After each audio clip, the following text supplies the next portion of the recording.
안녕하십니까.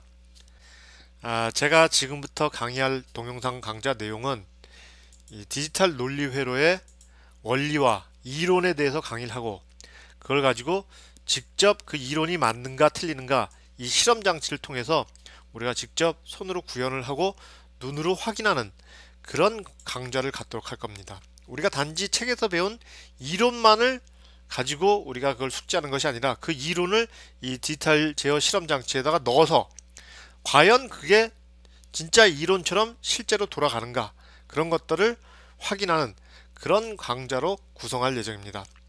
그래서 여러분들이 처음부터 끝까지 자세히 이제 뭐 찬찬히 따라오시면 아마 좋은 시간이 되리라고 생각합니다. 자, 우리가 하려는 게 디지털이죠, 디지털. 그죠? 이 디지털. 그럼 디지털이라는 게 무엇이냐? 디지털이라는 건 1 아니면 0으로 구성되어 있어요. 1 아니면 0. 1과 0으로 구성되어 있는 게 이제 디지털입니다. 그걸로 구성되어 있는 시스템을 디지털 시스템이라고 그러죠. 우리가 살고 있는 세상은 지금 현대 우리가 살고 있는 세상의 전자제품은 거의 디지털로 다 이루어졌다고 해도 과언이 아닙니다. 뭐 예를 들어서 여러분들이 좋아하시는 스마트폰이라든지 여러분들이 지금 이 동영상 강좌를 들고 있는 컴퓨터 또는 뭐 디지털 TV 뭐 이런 것들은 다 디지털로 돼 있죠. 그죠? 옛날에 테레비 같은 경우는 아날로그로 돼 있었어요. 디지털이죠, 지금은. 그리고 또 뭐 냉장고 제어 장치라든지 뭐 세탁기 제어 장치, 그런 제어 장치들도 다 디지털로 돼 있어요. 그리고 뭐 로봇이라든지 뭐 이런 것들은 마이크로 프로세서를 이용해서 이제 그 동작을 제어하죠. 그런 것들 다 디지털로 만들어졌습니다. 그죠? 그러면 우리가 간단하게 디지털 시스템과 아날로그 시스템의 차이가 뭐냐? 우리가 간단하게 한번 알아보도록 하겠습니다. 디지털 시스템과 아날로그 시스템의 차이점. 자, 신호가 있는데 이렇게 연속적인 거는 우리가 아날로그 신호라 그래요. 연속적인 거. 이런 것들을 아날로그 신호라 그러고, 이 신호를, 연속적인 신호를 잘게 이렇게 쪼개서 이렇게 잘게 쪼개서 이산적인 신호로 만든 게 이게 그 디지털 신호라 그럽니다. 자, 무슨 얘기냐면 아날로그 신호를, 자, 1초에 한 번씩, 이게 뭐 한 뭐 100초 정도 되는 신호라 그래봐요. 그럼 1초에 한 번씩 딱 잘라요. 이렇게. 자, 잘라요. 이렇게. 여기, 여기, 뭐 여기 이렇게. 자, 1초에 하나씩 이렇게 잘랐다고 생각을 합시다. 딱, 이 신호를 잘라서, 요게 뭐 예를 들어서 이렇게 뭐 잘랐다고 생각을 합시다. 그래서 요게 뭐, 요 값이 10이다. 그죠? 요게 11이다. 뭐 요게 12다. 13이다. 이렇게 우리가 그 요 값을 1초에 하나씩 해서 요 값을 우리가 가져올 수 있죠. 그죠? 요렇게 이 연속된 신호를 아날로그 신호라 그러고, 요걸 잘라 가지고 요렇게 그 어떤 값, 요런 위치에 1초에 하나씩 어떤 값을 잘라서 이렇게 가져온 요 값을 디지털 값이라고 그래요. 요걸 이제 신호로 표현하면 또 이렇게 되겠죠. 그죠? 이렇게. 이게 이제 아날로그 신호와 디지털 신호의 차이입니다. 가장 일반적으로 볼 수 있는 게, 우리가 뭐 여기에서도 디지털과 아날로그의 차이를 알 수 있죠. 이게 아날로그 시계죠. 그죠? 우리 옛날 시계. 이렇게 바늘로 돌아가는 시계. 이 안에 수많은 톱니바퀴나 뭐 이런 것들이 있어가지고 이게 바늘이 돌아가죠. 그죠? 디지털 시계는 그렇지 않죠. 이런 식으로. 이게 뭐 숫자로 간단하게 나오죠. 이 디지털 시계. 근데 사람들이 요즘은 아날로그 시계를 선호하니까 내부는 디지털로 돼 있고, 외부 디지털로 돼 있는 시계를 마치 요런 식으로 해서 아날로그 시계로 이렇게 외부에 보이는 것만 아날로그 시계처럼 만드는 것들이 있죠. 그죠? 근데 그건 아날로그가 아니죠. 진짜 아날로그가 아니죠. 진짜 아날로그는 안에 이렇게 톱니바퀴가 있어서 옛날에 할아버지들, 뭐 할머니들, 어머니, 아버지들이 쓰던 그런 시계를 아날로그 시계라고 그러죠. 요즘 나오는 시계들은 다 디지털 시계죠. 그죠? 웬만한 시계들은. 자, 요것도 볼 수 있습니다. 우리 그 실험할 때, 대학교나 고등학교 이제 전기전자과에서 실험할 때 사용되는 테스터죠. 이렇게 찍어가지고 뭐 전압이 얼마냐, 여기서 뭐 이렇게 뭐 여기서 잭이 나와서 이렇게 뭐 커먼이랑 해서 잭이 나와서 이렇게 찍어서 뭐 저항이 얼마냐, 전압이 얼마냐 이런 것들을 하면 여기서 이제 바늘이 움직여서 그걸 나타내주죠. 그죠? 이 바늘이 움직여서 나타내주는 이런 구시대적인 테스터를 아날로그 테스터라고 그러죠. 요즘은 이렇게 돼 있죠. 그죠? 이렇게 돼 있습니다. 그냥 여기서 잭을 지금 뭐 여기 잭을 이렇게 해가지고 뭐 이렇게 잭을 이렇게 해서 뭐 전압을 딱 찍으면 몇 볼트 이렇게 볼티지가 여기 딱 나오죠. 우리가 보기 좋게. 얘는 좀 보기 어렵죠. 그죠? 뭐 여러 가지를 뭐 바늘로 해서 요즘은 다 이렇게 돼 있습니다. 이걸 디지털이죠. 이렇게 숫자로 간단하게 나오는 걸 디지털 테스터라고 얘기합니다. 우리가 아날로그 신호와 디지털 신호에 대해서 알아보도록 하겠습니다. 우리가 아날로그 신호를 디지털 신호로 바꾸는 기기를 AD 변환기라고 그래요. 그러니까 아날로그 투 디지털 컨버터라고 그러죠. 그죠? 예를 들어서 아날로그 신호가 이렇게 있다. 이렇게 있다.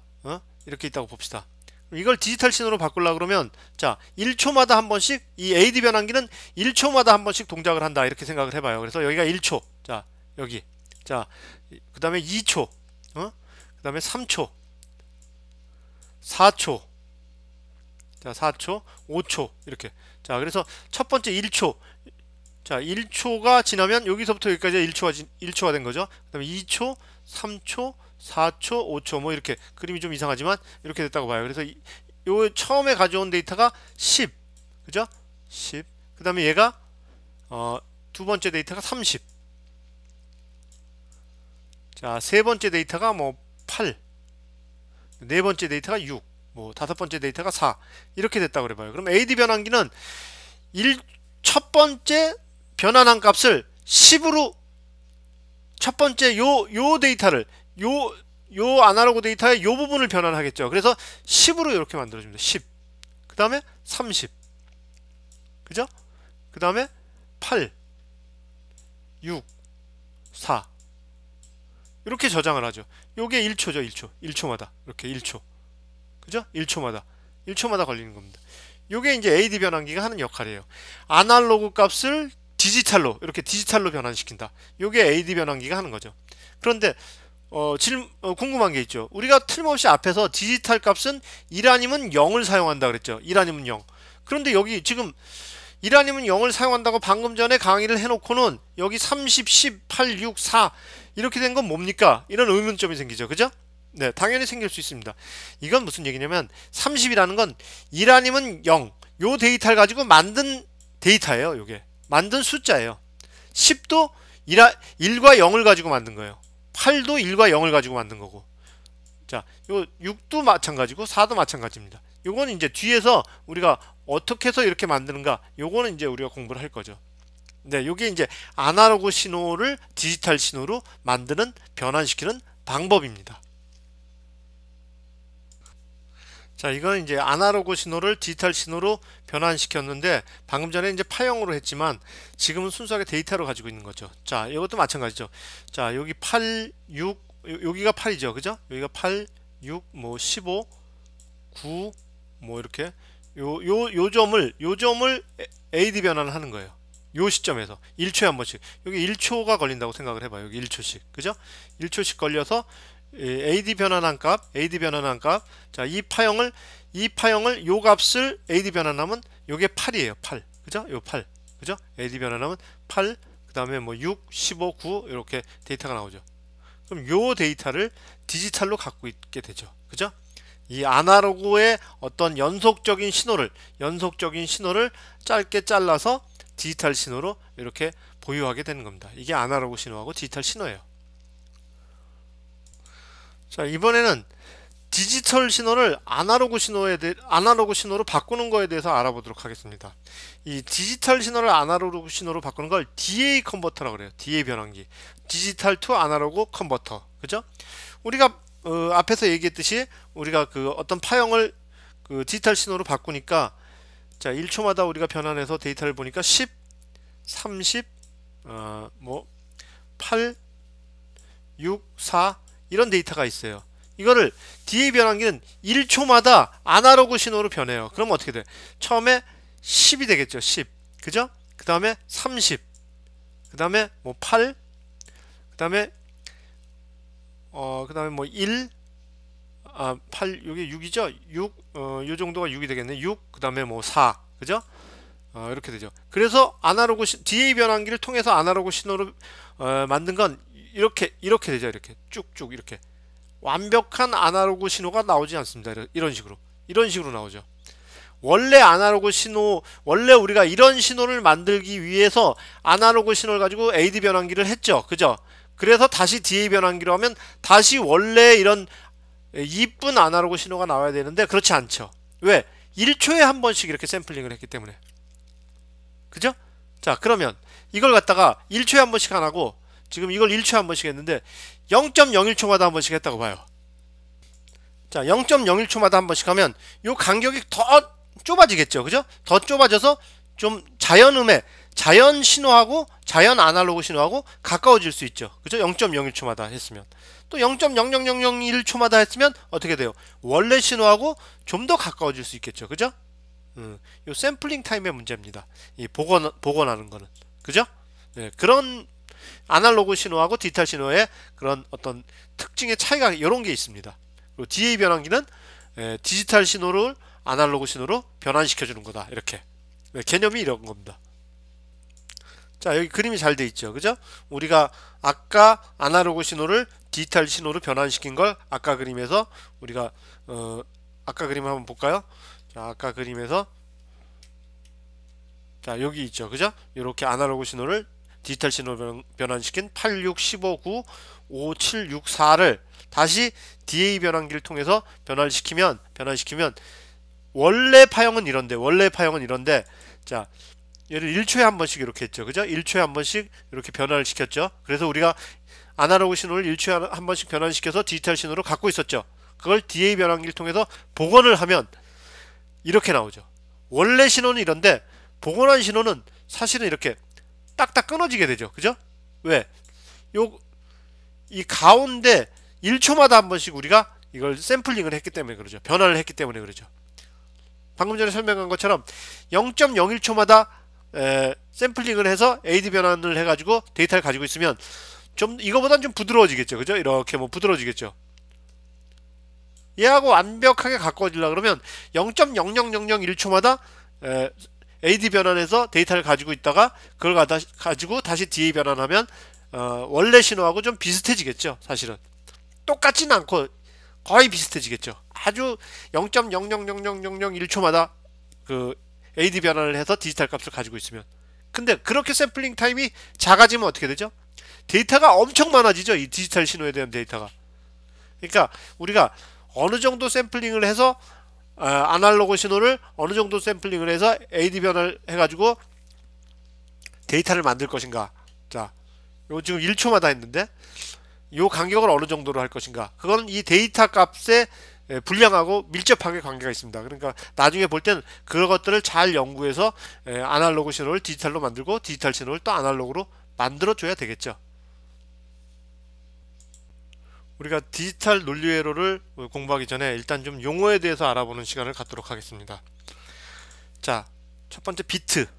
뭐 많이 알고 계실 텐데 이거는 디지털 정보를 담을 수 있는 최소의 단위입니다. 요런 조그만 방이 있다 그러면 여기는 1 또는 0을 담을 수 있어요. 1하고 0밖에 담을 수 없어요. 2 못 담아요. 여기 들어갈 수 있는 건 1이 들어가거나 혹은 0이 들어가거나. 요걸 비트라고 그러죠. 자, 그 다음에 니블은 비트가 4개 모여 있는 단위죠. 그럼 얘가 표현할 수 있는 범위는 어떻게 돼요? 자, 이진법을 했을 때 0000서부터 자 1111까지. 그죠? 자, 얘가 2의 0승이죠. 얘가 2의 0승입니다. 2의 0승. 그죠? 이진법으로 우리가 환산해 10진법으로 환산하려면 얘가 2의 1승입니다. 그죠? 두 번째 자리가 얘가 2의 자승이죠. 그죠? 얘가 2의 3승입니다. 얘가 10진법으로 보면 얘는 0서부터 15까지 표현할 수 있어요. 15까지. 한 니블은. 그죠? 한 니블은. 네. 바이트는 비트가 8개 모여 있는 단위를 바이트라고 그래요. 우리가 가장 많이 쓰는 단위죠. 자, 바이트는 자, 0000서부터 0000 자, 0이 8개죠. 0000서부터 자, 1111 1111까지 표현할 수 있죠. 표현할 수 있는 범위가. 그럼 얘가 마찬가지로 얘가 2의 0승이죠. 2의 0승. 자, 2의 영승은 얼마예요? 모든 수의 영승은 1이죠. 이거 가끔 헷갈리는 사람 있어요. 모든 수의 영승은 1입니다. 100의 영승은 얼마예요? 100의 영승은 100의 영승도 1이죠. 그죠? 1000의 영승도 1입니다. 네. 얘는 2의 1승. 2의 1승이죠. 그죠? 얘는 2의 자승, 2의 3승, 2의 4승, 2의 5승, 2의 6승, 얘가 2의 7승이죠. 자, 그래서 10진으로 따지면 얘가 표현할 수 있는, 이 바이트가 표현할 수 있는 수의 범위는 0서부터 255까지죠. 255까지. 몇 개예요, 숫자가? 0서부터 255니까 256개죠? 256개. 그죠? 256개를 표현할 수 있죠, 얘는. 0이 들어가니까. 그죠? 256개. 자, 한 니블은 몇 개예요? 니블은 0서부터 15니까 16개 표현할 수 있죠. 16개. 한 비트는, 자, 한 비트는 2개 표현할 수 있죠. 2개. 네, 이게 이제 비트하고 니블하고 바이트입니다. 디지털 시스템의 장점과 단점에 대해서 알아보도록 하죠. 장점이 뭐가 있을까요? 장점은, 자, 1번 잡음에 강하고 아날로그 신호에 비해서 원신호의 손실이 적다. 아, 이게 무슨 얘기일까요? 한번 볼까요? 자, 우리가 앞에서 설명한 게 이런 게 있죠. 아날로그 신호가 있고 요걸 갖다가 AD 변환해서 디지털 신호로 변환한 거죠. 그럼 우리가 이 신호를 가지고 가지고 있다가 한참 후에 DA 변환을 통해서 아날로그 신호로 다시 복원을 할 수 있죠. 그쵸? 자, 그러면 우리가 아날로그 신호는 이런 파형을 가지고 있는 거에 비해서 디지털 신호는 이런 숫자를 가지고 있죠. 그죠? 이런 숫자는 어디 우리가 CD 같은 데 구워서 가지고 있어도 변하지가 않죠. 그죠? 아날로그 신호 같은 경우는 레코드판이라고 봐요. 레코드판은 어떻게 돼? 이런 아날로그 신호로 돼 있죠. 그러면 어떻게 판에 기스가 나거나 뭐 하면 이 파형이 변할 수가 있습니다. 근데 디지털 신호는 이런 디지털 정보만 가지고 있으면 언제라도 이런 DA 변환기를 통해서 다시 이렇게 복원을 할 수 있어요. 그죠? 자, 지금은 뭐 우리가 1초에 한 번씩 이렇게 AD 변환을 해서 그 데이터를 조금만 가지고 있지만 사실은 굉장히 적은 초마다 변환을 해서 변환하는 시간을 샘플링 타임이라고 그러는데 뭐 0.0000001초마다 변환을 하면 이 데이터가 많아지겠죠. 그 많은 데이터를 가지고 다시 DA 변환하면 이 원래의 파형과 비슷하게 되겠죠, 이거. 그죠? 그래서 잡음에 강하고 원래의 파형과 비슷하게 복원할 수 있다. 그런 장점이 있습니다. 또 디지털 신호는 아날로그 신호에 비해서 전송상의 장점이 있죠. 왜? 숫자로 돼 있으니까 우리가 보내주기가 편하죠. 파형으로 돼 있으면 어떻게 돼? 보내주기가 굉장히 쉽지 않죠. 그죠? 파형으로 돼 있으면 어떤 선을 통해서 어떻게 보내줘야 되는데 이런 파형이면 어떤 선을 통해서 어떤 뭐 전선을 통해서 보내주거나 이런 게 있는데 디지털 신호는 뭐 CD로 구워줘도 되고 USB로 뭐 넣어줘도 되고 그죠? 그래서 다시 복원할 수 있다는 그런 장점이 있죠. 자, 그 다음에 또 디지털 시스템은 양질의 신호 재생이 가능하다. 이거는 뭐 샘플링 타임이 굉장히 적을 경우 양질의 신호 재생이 가능하죠. 그 다음에 디지털 시스템은 아날로그 시스템에 비해서 제작이 간편하다. 반도체의 발달에 따라서 이제 제작이 점점 더 간단해졌습니다. 자, 그런데 단점이 있죠. 디지털 시스템은 AD 변환기와 DA 변환기가 반드시 필요하죠. 그죠? AD 변환, 아날로그 신호를 AD 변환해서 디지털 값으로 만들고 그 디지털 값을 DA 변환을 통해서 또 아날로그 값을 만들기 위해서 AD 변환기와 DA 변환기가 반드시 필요합니다.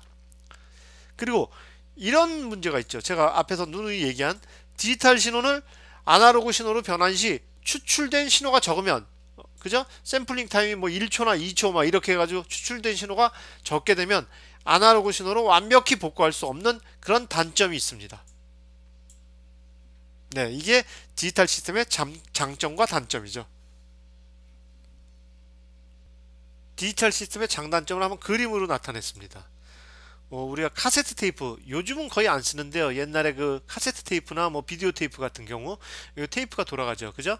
그런 것들을 이제 복사하면 우리가 이제 그 테이프를 지금은 그런 게 없어요. 근데 옛날에는 그걸 복사해서 쓰고 그랬습니다. 근데 이렇게 복사를 하면 원래 원본이 있고 그걸 가지고 한 번 복사하고 또 뭐 두 번 복사하고 이렇게 복사를 하면 점점 음질이 떨어지게 돼요. 그래서 처음에는 그 노래 소리가 잘 들리다가도 이 한 네다섯 번 복사하면 그 노래 소리가 지지지 거리는 경향이 많이 있어요. 이게 이제 아날로그 시스템의 단점이죠.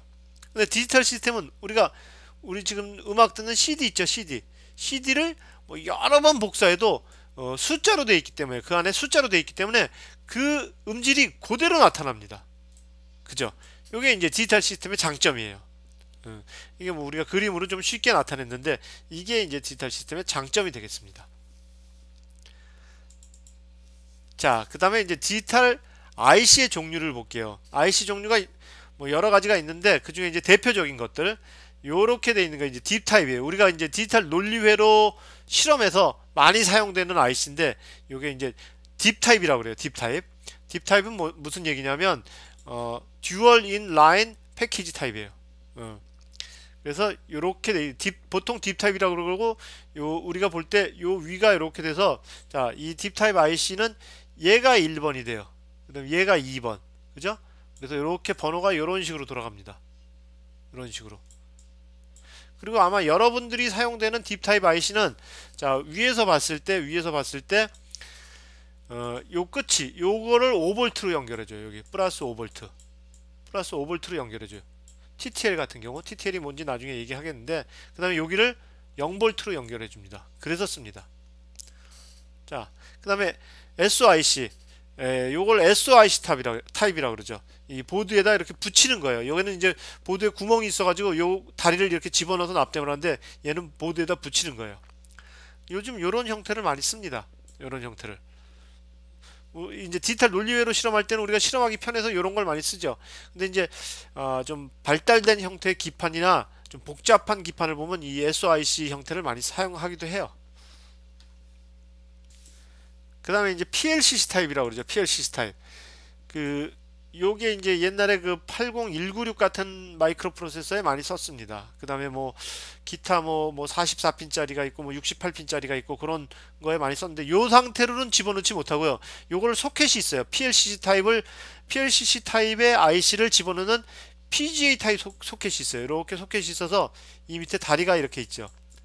다리가 이렇게 있어서 얘를 이 위에다가 딱 집어넣으면 이렇게 돼 있어서 얘가 딱 고정이 되게 돼 있어요. 그래서 요 핀하고 뭐 여기 있는 나온 핀하고 이렇게 연결이 돼요. 그래서 얘를 기판에다 납땜을 하면 이제 이 신호가 이제 여기서 나오는 신호가 되겠죠. 그죠? 그렇게 이제 PLCC 타입으로 나오는 IC가 있습니다. 요건 반드시 PLCC 타입의 소켓에다 넣어서 사용하게 돼 있죠. 그 다음에 QFP 타입, 요즘 많이 사용되죠. 요즘 PCB에다 이렇게 해서 직접 납땜을 합니다. 하나씩 이렇게 납땜을 하죠. 이렇게 납땜을 합니다. 이거 사실 납땜하기 만만치 않습니다. 납땜마다 이제 학생들 같은 경우 이제 실패하는 경우도 많은데, 사실은 이제 좀 숙달되면 이 납땜할 어느 정도 이제 납땜이 가능한 그런 IC입니다. 요즘 아트메가 128 뭐 가장 많이 사용되는 마이크로 프로세서인데, 그런 경우 이런 QF 타입으로 많이 나오죠. 네, 이렇게 해서 IC 종류에 대해서 알아봤습니다. 디지털 IC는 TTL, 트랜지스터 로직으로 된 IC가 있고, CMOS 타입의 IC가 있어요. 자, 그래서 TTL 타입은 접합형 트랜지스터 중심으로 이루어진다. 자, 이거는 이제 뭐 우리가 전자회로 시간에 나중에 배우게 되니까, 여러분들이 이제 전자회로 시간에 가면 이 TTL이 어떤 형태로 이제 이루어졌나, 그건 이제 요걸 통해서 이제 전자회로에서 알게 될 겁니다. 뭐 요건 그냥 넘어갑시다. 그 다음에 동작 전압은 0에서 5V. 그 다음에 로우는, 자, TTL은 로우 0하고 1 있죠. 그죠? 0하고 1 신호가 있는데, 로우 레벨을 1.2에서 1.4V 이하를 로우 레벨이라고 그래요. TTL에선 이 TTL IC는 그렇게 인식을 하죠. 그 다음에 1.4V 이상을 하이 레벨로 인식을 해요. 그 다음에 신호 전달 시간은 약 10나노세컨드죠. 그리고 소비 전력은, 이 IC의 소비 전력은 CMOS 타입에 비해서 많다. 그죠? 사실 적지만은 그래도 CMOS 타입에 대해서 이 소비 전력이 많다는 거죠. 그 다음에 팬아웃은 적다. 팬아웃은 뭐냐면, 이렇게 IC가 있다 그러면, 이 TTL IC가 있다 그래봐요. 그래서 이렇게 출력핀이 있어요. 자, 출력핀이 있으면 예를 들어서 이 핀에서 IC를 몇 개를 병렬로 연결할 수 있느냐, 이게 이제 팬아웃이죠. 뭐 이렇게 뭐 4개를 연결할 수 있다 병렬로. 그럼 펜아웃이 4이다. 뭐 10개를 연결할 수 있다. 그럼 펜아웃이 10개다. 이렇게 얘기합니다. 예, 병렬로 연결할 수 있는 IC의 숫자를 펜아웃이라고 그러죠. 즉 무슨 얘기냐면 이 병렬로 연결해서 이 IC의 입력으로 쓸 수 있는, 그죠? 여기에서 몇 개까지나 요 IC의 입력으로 쓸 수 있느냐 그 얘기죠. 그게 이제 CMOS 타입에 비해서 적다는 얘기죠. 그 다음에 IC 이름이 보통 74 시리즈하고 54 시리즈로 나눠져요. 74 시리즈는 뭐 7400, 7432 뭐 이렇게 되죠. 이건 일반용이고 54 시리즈는 이제 군용으로 되어 있어서 우리 이제 디지털 논리회로 실험해서 대부분 이 74 시리즈를 사용합니다. 54 시리즈는 이제 군대 장비, 환경이 열악한 군용 장비를 사용할 때 많이 사용하죠. 가격도 비싸요, 이건. 그래서 우리 사용하지 않습니다. 74 시리즈를 사용합니다. 그 다음에 이제 CMOS 타입이 있죠. CMOS 타입. CMOS 타입은 FFT 중심으로 이루어진다. 필드 이펙트 트랜지스터. 요것도 이제 우리가 나가면 전자회로 시간에 다 배웁니다. 그렇지만 지금은 뭐 그냥 이런 게 있구나 하고 넘어가시죠. 동작 전압은 0에서부터 3V, 또 0에서부터 18V까지 뭐 다양하게 있어요. 그 다음에 이제 문턱 전압, 즉 무슨 얘기냐면 0으로 인식하느냐 하이로 인식하느냐. 요 전압, 문턱 전압은 스레솔드 볼티지라고 그러는데 뭐 예를 들어서 0에서부터 3V까지의 동작 전압을 가진 CMOS 타입의 IC다. 그러면 1.5V 이하는 0으로 인식하고 1.5V 이상은 1로 인식하고 그래요. 0에서부터 18V까지의 동작 전압을 가진 CMOS 타입의 IC다. 그러면 9V 이하는 뭐 0으로 인식하고 9V 이상은 1로 인식하고 그렇게 됩니다. 얘는 TTL에 비해서 굉장히 범위가 넓죠. 그 다음에 전달 지연 시간은 100 나노세컨드. 그죠? TTL에 비해서 조금 느립니다. 그 다음에 소비 전력은 TTL에 비해서 적게 되고, 펜아웃은 TTL에 비해서 많죠. 그리고 IC 이름은 보통 40 시리즈하고 140 시리즈로 되어 있어요. 네, 이런 차이가 있습니다. 우리가 그리고 디지털 논리회로 실험을 하기 전에 용어에 대해서 간단한 그 용어에 대해서 알아볼 필요가 있습니다. 우리가 그 디지털 논리회로는 그 0V TTL 가지고 대부분 실험하니까 0V하고 5V를 가지고 합니다. 5V를 이제 5V가 1이죠, 1. 그죠? 그리고 하이가 되죠. 0V를 우리가 0이라고 그러고 또 로우 레벨이라고 그래요. 1이면 하이, 즉 1이면 5V, 오실로스코프로 찍어보면 5V가 되는 거죠. 0이면 로우라고도 부르기도 하고 로우 레벨이라고 부르기도 하고 또 0V라고 얘기도 하죠. 그 다음에 가끔 이 X란 표시가 나와요. X란 표시. X란 표시는 don't care란 얘기예요. 1이든 0이든 상관없다. 그런 얘기죠. X란 표시는. 뭐 예를 들어서 뭐 친구야 우리 떡볶이 먹으러 가자 그랬을 때 그 친구가 나 don't care야. 그 얘기는 무슨 얘기예요? 난 떡볶이 먹으러 가도 좋고 안 먹으러 가도 좋다. 그런 얘기입니다. 뭐 친구야 그럼 너 떡볶이하고 오뎅 중에서 어느 걸 먹을래? 그러면 나 don't care야. 그 얘기는 무슨 얘기예요? 난 떡볶이를 먹어도 좋고 오뎅을 먹어도 좋다. 이런 얘기죠. 어떤 게 나올지 모른다는 얘기예요. 이 얘기는 사실 그런 얘기입니다. 그 다음에 하이 임피던스라는 얘기가 나와요. Z로 표시해요. Z로.